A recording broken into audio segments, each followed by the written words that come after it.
नहीं होती है, हो जाइए, संस्कार वो इम्बीड उसका करने की एमुलेशन देखिए। हम खुद का कहते हैं तुम ये बेटा मत पीना, लेकिन हम उसी में डूबे रहते हैं। That is the fact. संस्कार ऐसे नहीं दिया। आप तो चरण स्पर्श कर नहीं रहे हैं अपने पिता के, अपनी माता के, आप कैसे अपेक्षा कर सकते हैं कि आपका पुत्र करेगा? आपको वो चीज डिपिक्ट करनी पड़ेगी अपनी आचरण में। देखिए, मैं यहाँ पे ये ऐड करना चाहती हूँ कि जहाँ पर अब ये अपने कहते हैं कि हम बच्चों को किस तरीके से ब्रिंग अप करते हैं, तो अपने तजुर्बे से मैं बस यहाँ पे ये कह सकती हूँ वकील होने के नाते कि मुझे लगता है कि जैसे लड़कों के साथ एक हम ऑलरेडी एक हैंडीकैप लगा के चलते हैं कि लड़के तो ऐसे ही होते हैं, पर जो लड़कियां जो हैं जिनको एक समय पे बहुत ज्यादा दबाया गया था, जिसकी वजह से बहुत ऐसे वुमेन सेंट्रिक कानून बने, परंतु आज एक ऐसा हो गया कि माँ बाप भी कुछ हद तक अपनी लड़कियों को सही तरीके का, ये मैं कह रही हूँ आज आपके चैनल के माध्यम से, कि माँ बाप ही कुछ हद तक अपनी लड़कियों को, अगर मैं एक लूजली कहूँ, सिर पे चढ़ा देते हैं, उनको अपनी जिम्मेदारी कोई तरह की नहीं बताते। इसीलिए आज कोर्ट के अंदर जिस तरीके के केसेस आते हैं, फैमिली लॉयर के नाते में जो मैं देखती हूँ, जितना ज्यादा ब्रेकडाउन मैरिज का हो रहा है आजकल फैमिली कोर्ट के अंदर, जो है 100 केस अगर एक दिन के अंदर लगते हैं, तो कहाँ गया वो जो हम जन्म जन्म के साथ की बात करते हैं, 7 जन्मों तो छोड़। और एक मिनट बस, यही मैं आपको कहना चाहती हूँ कि बॉयज करते हैं चाहे गर्ल्स करती हैं, सबसे पहले जो लड़कियों को जो टॉलरेंस लेवल जो थी कि अरे तुम पढ़ी लिखी हो, अरे तुमने तो ये सब कर ली, तुम तो अपने पापा का बिजनेस संभाल रही हो, तुमको कहीं पर भी देखिए बराबरी की बात जरूर है, पर जहां पर एक परिवार को चलाने की बात होती है, दोनों चाहे वो पुरुष हो चाहे वो औरत हो, दोनों को गिव एंड टेक करना पड़ता है। और आज एक हमने अपनी लड़कियों को इस तरह इतना ज्यादा स्वच्छंद कर दिया कि लड़कियां जो हैं अपने हस्बैंड के साथ बेडरूम भी शेयर करना नहीं चाहती। They want a separate bedroom, they want a separate bathroom, and they want a separate life also, and because क्योंकि वो मेरे को अपनी स्पेस चाहिए, आई वांट माय ओन आइडेंटिटी। तो अगर हम अपने बच्चों को, अपनी लड़कियों को खास करके मोबाइल फोन ज्यादा सिर पर चढ़ा देंगे, तो आज ये हम देख रहे हैं शादी होने के बाद कौन से दंपति को आपने देखा है कि वो अपना सेपरेट बेडरूम रहते हैं, क्योंकि आज वो कन्वीनियंस होती है। लड़की अपने मोबाइल के ऊपर बैठ के रात भर बैठ के अपने मोबाइल चलाना चाहती है, वो जिस मर्जी से बात करना चाहती है वो चाहती है। तो आज जो रिश्तों का जो पतन हुआ है, जो आपस के अंदर जो संवेदनशीलता है वो चले गई है। अरे कौन मेरा पति, क्या मैं बॉदर करती पति का या मैं अपने इन लॉज का, मेरी खुद की आइडेंटिटी कहां है? I am earning, I want to lead my life the way I want my life. Correct, ठीक है सर। नहीं, जो ये घटना हुई दुखद है और समाज पूरा स्तब्ध है, युवक भी स्तब्ध हैं, युवतियां भी स्तब्ध, लड़कियां जिनकी शादियां होने वाली वो स्तब्ध हैं। आप केवल पुरुषों की बात मत करिए, लड़कियां भी परेशान कि ऐसा होगा तो मेरा भविष्य क्या होगा, मेरे को लोग शक की नजर से। आज तो कई लोग मुझे कह रहे थे कि भाई सोनम नाम की जो लड़कियां हैं वो भी सोच रही होंगी कि भाई सोनम इतना चल रहा है कि मेरी शादी हो पाएगी कि नहीं हो पाएगी। इंदौर सोनम को लोग इसी सोनम से कंपेयर, जो स्वच्छता में पंच बना रहा था, स्वच्छता में पंच बनाया, मैं जाता हूं ट्रायल करता हूं, उन्होंने सबूत मिटाने में भी पंच बना दिया कि किस तरह से सबूत मिटाएं, किस तरह से नई थ्योरी के साथ घटना हुई। ये घटना दुखद है, समाज को इस पर एनालिसिस करना पड़ेगा। और जो पाश्चात्य सभ्यता हमारी हर घर में घुस गई है, वेस्टर्न कल्चर, विवाह हमारे यहाँ परंपरा थी, सभी धर्म जाति, एपी सर मैं कह रहा हूं, मैं गरीब हो अमीर हो कोई भी रहा हो, लेकिन विवाह संस्कार था, मजबूत संस्कार था, आज वो खत्म होता जा रहा है। मैं ये कह रहा हूं कि आप संस्कारों को कब तक कोसते रहेंगे?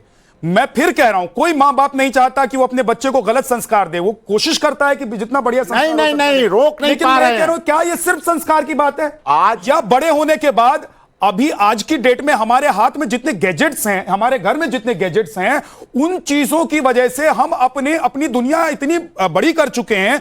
मैं दिल्ली में रहकर अमेरिका तक से कनेक्ट हो सकता हूं, और मुझे पता है कि आज ये पार्टनर नहीं तो कल वो पार्टनर मेरे साथ खड़ा होगा। आज मेरी जरूरत ये पूरी नहीं करेगा तो कल दूसरा कोई पूरी करेगा, और इसी वजह से इस तरह की चीजें हो रही हैं। लेकिन इसके साथ हमारे माँ बाप देख रहे हैं, Valentine day, love day, hug day, kiss day, hello day, propose day, purple day, black day, rose day, कितने डे बना दिए। कहां है? हमारे परिवारों में जा रहे हैं। बेटी ठीक है, मना रही, अच्छी बात है, पहले भी हुआ था, डीजीपी साहब के समय भी प्यार था, ऐसा नहीं था। ये बिल्कुल कहीं जंगल से बन के नहीं आ गए डीजीपी साहब, या हमारी बहन एडवोकेट, ऐसा नहीं है। लेकिन आप बहुत तेजी बढ़ा दी, बहुत स्पीड बढ़ा दी, पाश्चात्य सभ्यता ने हमें इतना स्पीडी बना दिया। इसके लिए इसके दो कारण हैं। एक तो हमारे जो कानून पीछे बने, जैसा हमारी बहनों ने बताया, एक पक्षी बन गए।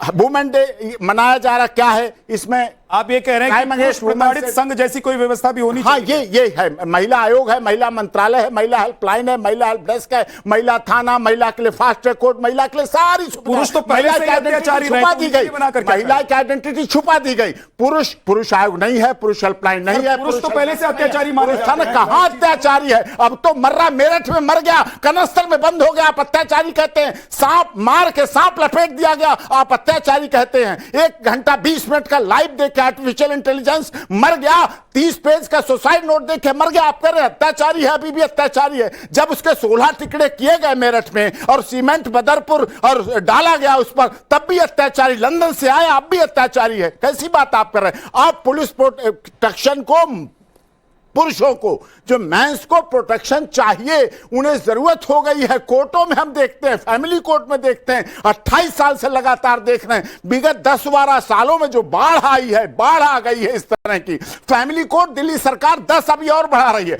पिछले साल 10 और बढ़ाई, और केस नहीं बढ़ रहे हैं, सारे केस यही बढ़ रहे हैं। चाहे रेप लॉ का मिसयूज हो, चाहे पॉक्सो का मिसयूज हो, चाहे डोरी लॉ का मिसयूज हो, चाहे मेंटेनेंस का मिसयूज हो, चाहे डीबी एक्ट का मिसयूज हो, लगातार इन कानूनों का दुरुपयोग तेजी से बढ़ रहा है और इस पर सरकार को चिंता करनी चाहिए। आप जैसे वरिष्ठ पत्रकार कर रहे हैं, आपका चैनल इस पर डिबेट कर रहा है, लेकिन इसको एक सामाजिक मुहिम बनानी पड़ेगी जो सब लोग इस पर बात कर सकें, सारे लोग कर सकें। घरेलू हिंसा का कानून जो 2005 में बना, वो सिर्फ औरतों के लिए क्यों बना? क्या पुरुष एक डोमेस्टिक रिलेशनशिप में नहीं रहते? क्या वो? मैं वही तो कह रहा हूं, मैं पुरुष प्रताड़ित संघ जैसी कोई व्यवस्था भी होनी चाहिए। महिलाओं के लिए इतने संगठन और संघ हैं, पुरुषों के लिए भी क्या वक्त आ गया है कि पुरुष प्रताड़ित संघ कोई होना चाहिए? सर मैं 1 मिनट आऊंगा क्योंकि प्रियंका जी के पास मैं बहुत देर से नहीं जा पाया हूं। प्रियंका जी, क्या आपको लग रहा है, मैं आपके पास भी आ रहा हूं पूनम, प्रियंका जी आपको लग रहा है कि पुरुष प्रताड़ित संघ जैसी कोई व्यवस्था होनी चाहिए? महिलाओं को तो सारी राइट्स मिली हुई है, लेकिन वक्त बदला है, चीजें बदली हैं, हर हाथ में मोबाइल है, हर घर में फ्रीडम है,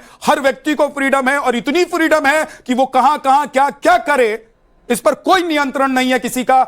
पति पत्नी जिनका रिश्ता सबसे अटूट होता था, पति पत्नी जो सबसे ज्यादा एक दूसरे पर विश्वास करते थे, पति पत्नी जो एक दूसरे के बिना जीने और मरने की कसमें खाते थे, पति पत्नी जब शादी होती थी तो 7 कसमें खाते थे कि 7 जन्म तक साथ निभाएंगे, वो सब खत्म हो गया है। खत्म नहीं हुआ है। और विद्या जी मुझे बताइए, हम सिर्फ यहाँ पर कुछ लोगों की बात कर रहे हैं जिनका क्रिमिनल माइंड है, जो इस तरह की चीजों में इन्वॉल्व होना चाहते हैं, हत्या करना चाहते हैं, लेकिन आप कहेंगे कि पूरा समाज ऐसा हो गया है, तो मैं इसका खंडन जनरलाइज नहीं कर रहा हूं, प्लीज मैं जनरलाइज नहीं, लेकिन आंकड़ा अगर आप पूछेंगे तो मैं वो दे सकता हूं। 275 पुरुषों ने 275 महिलाओं की हत्या पुरुषों ने की है, तो 225 महिलाओं ने भी पुरुषों की हत्या की है, ये आंकड़ा है।